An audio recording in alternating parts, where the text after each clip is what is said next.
अत्याचारी सेठ। एक गांव में सोमनाथ नाम का एक बूढ़ा व्यक्ति रहा करता था।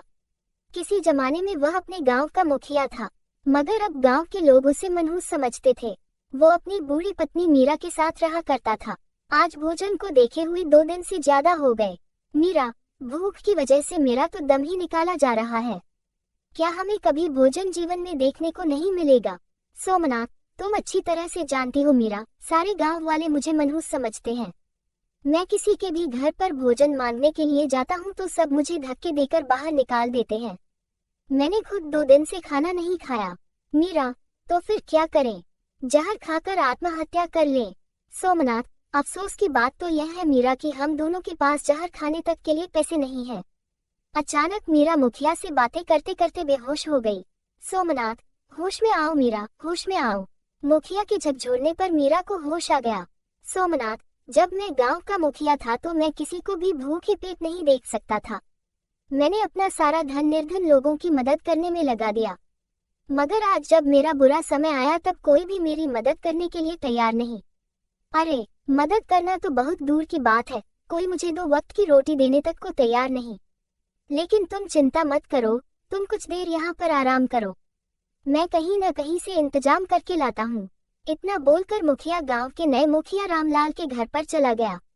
रामलाल उस समय अपने 9 वर्षीय पुत्र के साथ खेल रहा था। दरवाजा खटखटाने की आवाज। रामलाल, अरे, अब इतनी रात को कौन आ गया? मैं तो मुखिया बनकर पछता रहा हूँ।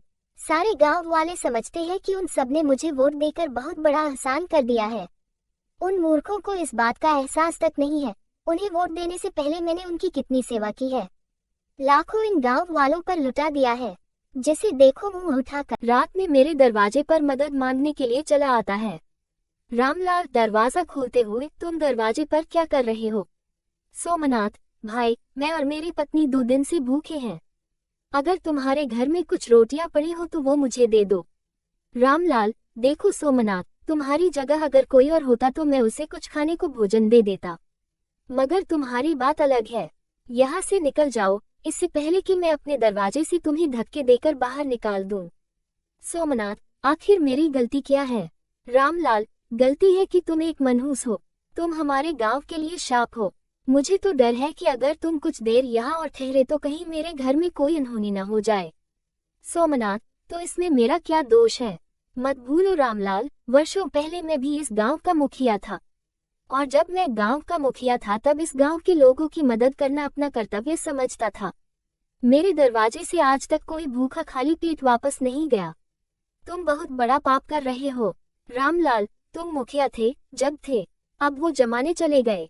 कब तक अपनी उन पुरानी बातों को दिंडोरा पीटते रहोगे? आज में जीना सीखो सोमनाथ, आज तुम एक मनहूस व्यक्ति हो। सोमनाथ, तो फिर मैं क्या करूं? ना ही मुझे इस गांव में कोई काम देता है और न ही खाने को। रामलाल, मेरे पास तुम्हारे लिए एक सुझाव है, तुम जाकर अपने आप को खत्म कर लो, क्योंकि अगर तुमने ऐसा नहीं किया तो कुछ दिन बाद गांव वाले तुम्हें लाठी डंडों से मार मार कर समाप्त कर देंगे। अचानक रामलाल के कानों में उसके 9 वर्षीय बेटे की चीख टकराई। वह दौड़ता हुआ अंदर पहुंचा।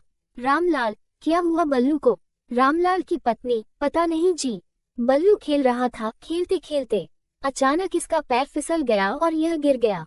देखो इसके सिर से कितना खून बह रहा है। सोमनाथ, मैं जानता था ये मनहूस सोमनाथ हमारे लिए कोई नई मुसीबत खड़ी कर देगा। इस मनहूस के कदम जब जब मेरे घर के दरवाजे पर पड़े हैं तब तब ऐसा ही हुआ है। अब मेरा मुंह क्या देख रही हो? बल्लू को डॉक्टर के यहाँ ले जाना होगा। रामलाल बल्लू को उठाकर अपनी पत्नी के साथ सीधे डॉक्टर की दुकान पर पहुंच गया। डॉक्टर, क्या हुआ? इसके तो सर से बहुत खून निकल रहा है।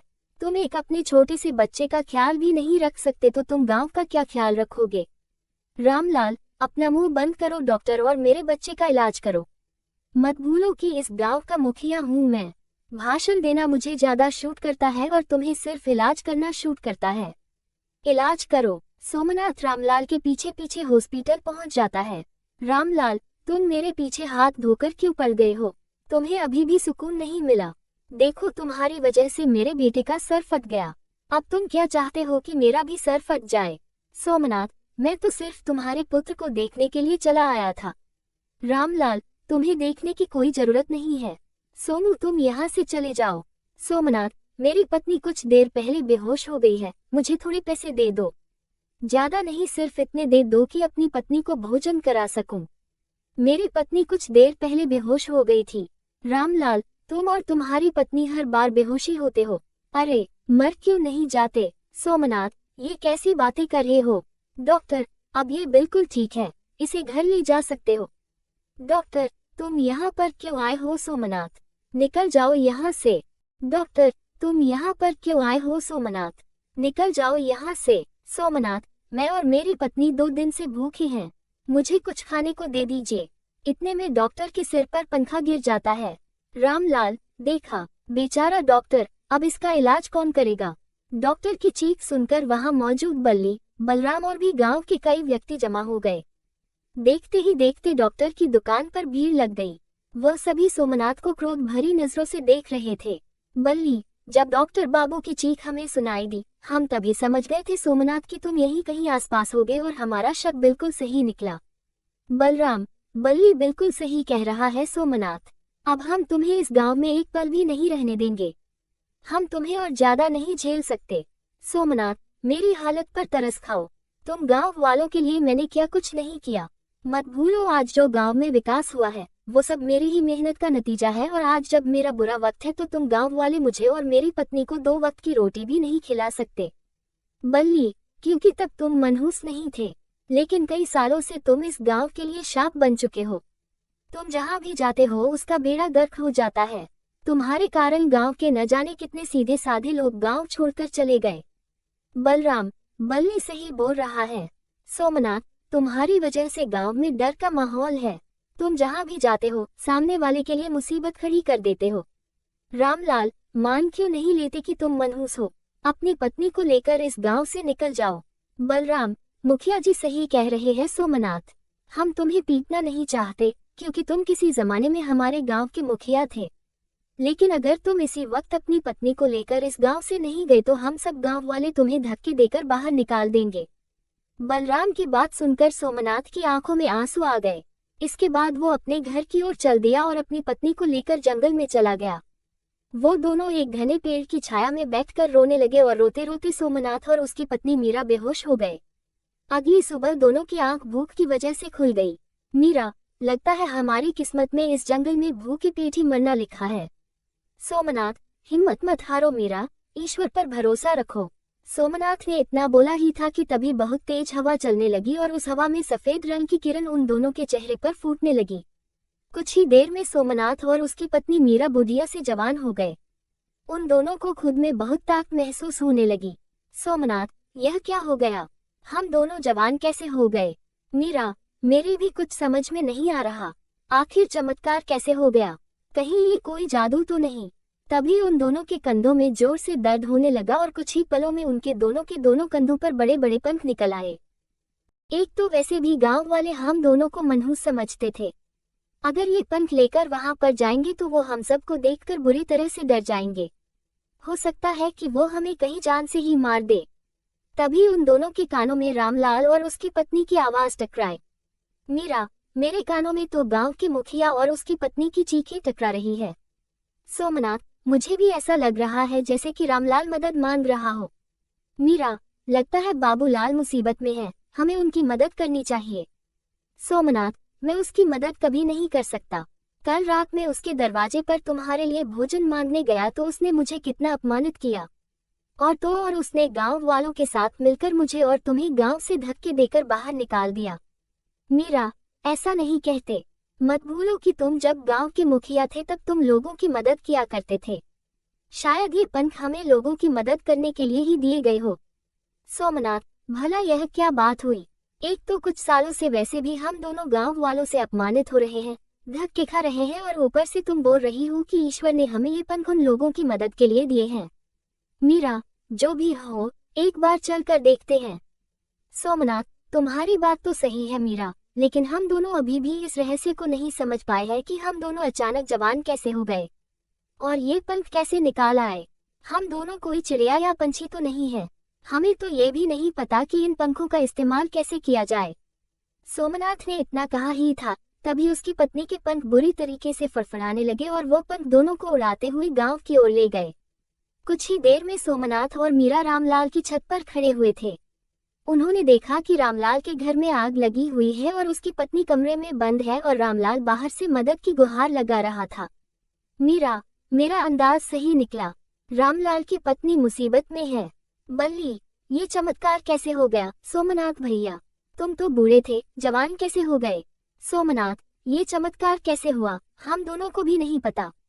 लेकिन तुम सब ये क्यों नहीं सोचते कि तुमने हम दोनों पति पत्नी के साथ जानवरों से भी बदतर व्यवहार किया? हम दोनों पति पत्नी 2 दिन तक भूख प्यास से तड़पते रहे, मगर तुम में से किसी ने भी रोटी का एक टुकड़ा तक हम दोनों को खाने को नहीं दिया। इसके बावजूद भी जब भी तुम पर मुसीबत पड़ी तो मैंने और मेरी पत्नी ने मदद की। रामलाल, मुझे माफ कर दो सोमनाथ, अब मुझे अपनी गलती का पछतावा हो रहा है।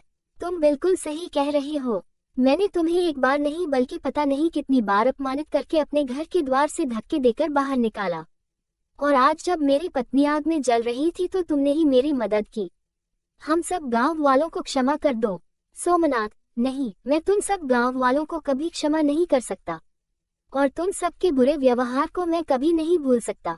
तुम सब लोगों ने मुझे मनहूस मनहूस कहकर मेरी और मेरी पत्नी का बहुत अपमान किया है। अब मैं और मेरी पत्नी इस गांव में कभी नहीं आएंगे। तभी फिर से तेज हवा चलने लगी और उस तेज हवा में रोशनी फूटने लगी। अचानक उन रोशनी की किरणों से एक साधु प्रकट हो गया जो सोमू और मीरा की तरफ देखकर रहस्यमय अंदाज में मुस्कुरा रहा था। साधु, इन गांव वालों की कोई गलती नहीं है सोमनाथ। अगर किसी भी मनुष्य की वजह से किसी के घर पर कोई आपदा आ जाती है और ये हर बार ऐसा हो तो वो मनुष्य उस मनुष्य के साथ दुर्व्यवहार ही करेगा। सोमनाथ, आप कौन हैं? साधु, तुम्हें सब याद आ जाएगा और तुम्हारे सारे सवालों के जवाब भी मिल जाएंगे। मैं जानता हूँ कि तुम दोनों जवान कैसे हो गए और तुम दोनों के शरीर पर ये पंख कैसे निकल आए। सोमनाथ, तो हमें बताए साधु महाराज, आखिर ये सब कुछ हो क्या रहा है और इस चमत्कार की वजह क्या है? साधु, तो सुनो, तुम दोनों इस गांव में रहने वाले नहीं हो। तुम दोनों इस पृथ्वी के जादुई जंगल के वासी हो, जहाँ पर लोग बूढ़े नहीं होते और उन सबके पंख भी होते हैं। एक दिन मैं उस जादुई जंगल में तपस्या कर रहा था। तपस्या करने के बाद मुझे बहुत जोरों से भूख और प्यास लगी। तभी तुम दोनों उड़ते हुए उस जंगल में आ गए और वहां मौजूद एक जादुई तालाब में पानी पीने लगे और एक वृक्ष से मीठे फल खाने लगे। तुम दोनों उस जंगल के राजा और रानी थे। मैं तुम्हारी आज्ञा के बगैर उस तालाब में पानी नहीं पी सकता था और न ही उस वृक्ष के मीठे फल खा सकता था। मैंने जब तुमसे खाने के लिए फल और पीने के लिए पानी मांगा तो तुमने मुझे अपमानित करके जंगल से निकल जाने के लिए कहा और इसलिए मैंने तुम्हें श्राप दे दिया और तुम दोनों साधारण मनुष्य बन गए। इस श्राप के कारण तुम दोनों को कुछ भी याद नहीं रहा और न ही इन गांव वालों को कि तुम दोनों इस गांव के वासी नहीं हो। मैं तुम्हें एहसास दिलाना चाहता था कि भूख और प्यास क्या होती है, लेकिन जब मैंने देखा कि तुम दोनों साधारण मनुष्य बनकर भी आराम का जीवन व्यतीत कर रहे हो, इसलिए मैंने अपनी शक्ति से तुम्हें एक मनहूसियत का श्राप भी दे दिया। मनहूस होने की वजह से सारे गांव वाले तुम्हें अपमानित करने लगे और तुम भूख और प्यास में रहने लगे।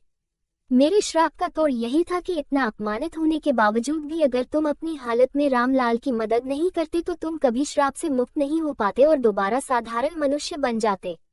इतना कहकर उस साधु ने अपना हाथ सोमनाथ और मीरा के आगे कर दिया। साधु के हाथ में सफेद किरणें निकलने लगी जो ठीक सोमनाथ और मीरा के माथे पर टकराईं। किरणें टकराती हुई ही सोमनाथ और मीरा को सब कुछ याद आ गया। सोमनाथ, हमें क्षमा कर दीजिए साधु महाराज, हमें सब याद आ गया। अब हम अपने जंगल में हर आने वाले साधारण मनुष्य और साधु का ख्याल रखेंगे। हमें आज्ञा दीजिए साधु महाराज, हमारे राज्य परिवार वाले हमारी प्रतीक्षा कर रहे हैं।